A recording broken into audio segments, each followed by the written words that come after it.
And as far as academics go, it's very difficult here. It certainly wasn't like it was going to be at Groves High School. I certainly wasn't the 4.0 student. I was probably a high 2.0 student, 2.6, 2.7. So academics were a little bit of a challenge for me. But through the hard work that I learned through coach and the teachers kicking my butt and not letting me get away with anything, and my mother always telling me, if you're going to have the hardest teacher and not the easiest teacher, I particularly didn't care for that, but I made it through it, and with a lot of hard work and a lot of support, it was probably the greatest 4 years of my life, and certainly planted a seed for my athletic career that I'll talk about here in the future. I'd like to talk a little bit about the athletics, and to forget about Norm Krausak, my defensive line coach. I can't do that. He's the guy that was always there for me. We were in the corners running 350s, the far corner. Basel, we always used to make fun of Norm because he had a list. Instead of saying set, he would always say, it was kind of a part of the thing. But, you pick little things off the coaches that you make fun of, but those are the things that you remember. Those are the great things that make, coming here and being part of such a great organization. It's just a great thing. Coach Ricasa, again, I want to congratulate you on an outstanding career. And you're nothing short of a class act, and your family's a class act. And I'll tell you what, I can't stand going to agilities, but what you basically drove into my mind was without hard work, you can't achieve anything.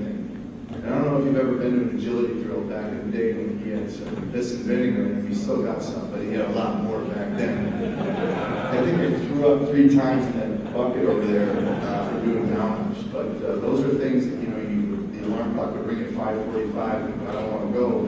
You would go, and eventually you got my chocolate bunny. We received a chocolate bunny if you made every one of them. So little things like that. Like the slogans that you had. One of the slogans I remember is, life's battles won't always go stronger, faster man, but to the man that thinks he can. And I think you need to all listen to that. That speaks volumes in anything, and can apply to anything in any business. Another thing that you used to tell me quite a bit, because I always keep my mouth open and talk, was to keep your mouth shut, Lodish. And you're one of the only guys that call me Lodish. It's Lodish, Coach. ISH. I didn't think I was going to forget that. But, I just want to tell you again, thank you for being there for me and humbling me when you needed to. Especially when I told Mrs. Dewey that this test sucked, and he pulls me out of homeroom and says, "You're not playing in the state or the playoff game against Seahome." Well, I made 2 call mistakes that week. I told Mrs. Dewey that this surprise test sucked, and I threw snow on the football and I lied about it. So I got a 15-yard penalty, but we kicked Seahome's butt. That year, we were state champions, and we were number 3 in the country in the USA Today poll. So that's a great honor.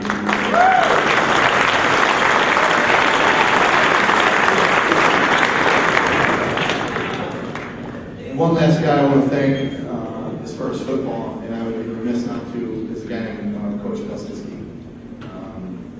Coach Ricasa prepared us with dedication and discipline like Vince Lombardi would.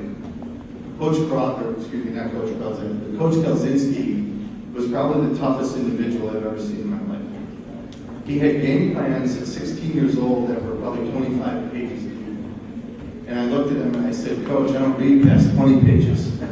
So, what am I going to do here?" And he goes, "Hey, Lodish, don't worry about it. Just study." Thanks, Coach. Get your ass on the field. But he was intensity, if you knew him, his intensity was outstanding, and he was prepared. And he taught me about preparation. He taught me about studying the opponent and knowing everything that they do. He knew every play. He knew every single thing. And I was a very intense player. And I really took to Coach Gal. And thank God we had 300 guys playing football, 100 in the varsity, 100 JV, and freshmen, because I was so out of shape I couldn't go both ways. I played defensive line the whole time I was here. And again, I'd like to acknowledge Dave Lazzarico, who was one of my best friends, that was my defensive end next to me for 2 years. And without him, we probably wouldn't have locked down our left side of that defense that state championship here. So Boz, I love you, man. You don't need to coach that for him, he's all right.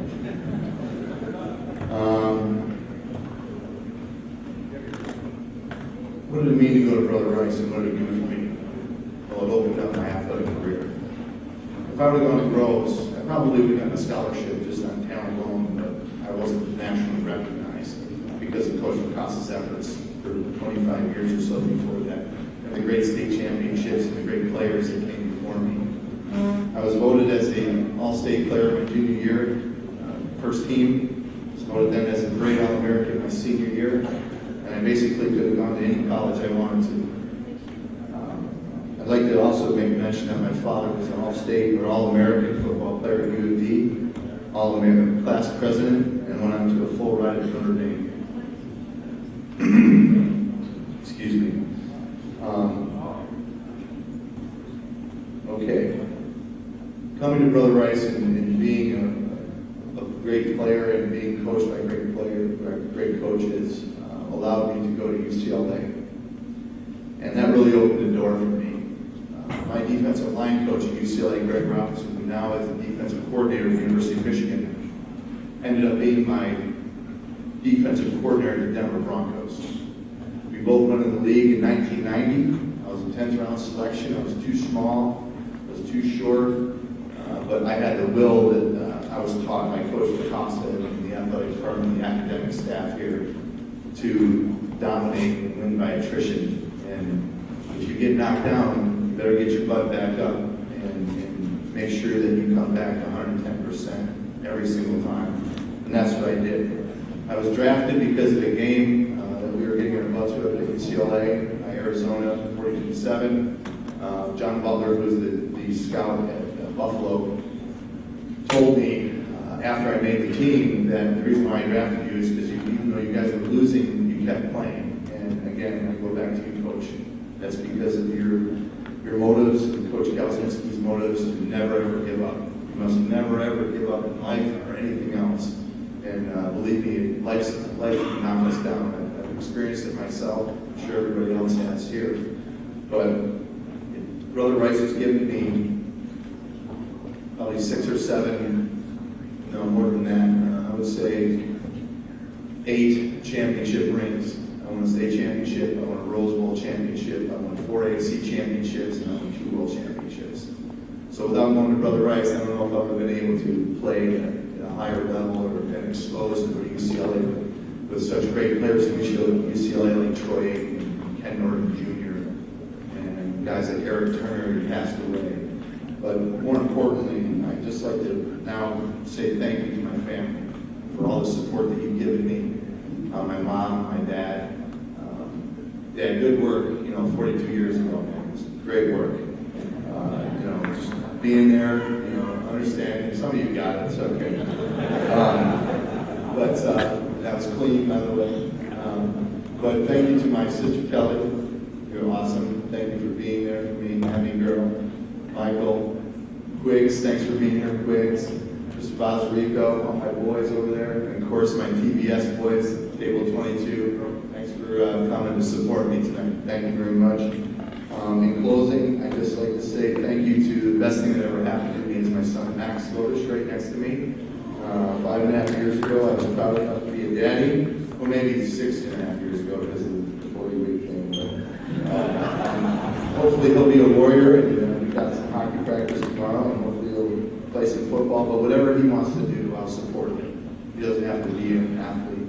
I just want him to do something to the very best of his ability always. And that's the way I want to live my life. We don't always do that, but we got to learn from our mistakes. So in closing, I'd just like to say thank you to everybody that put this on, Amy, Ed Schaefer, Renee, John Burney, and all of you for supporting Brother Rice. And I know I'll be a warrior for life. Thank you very much.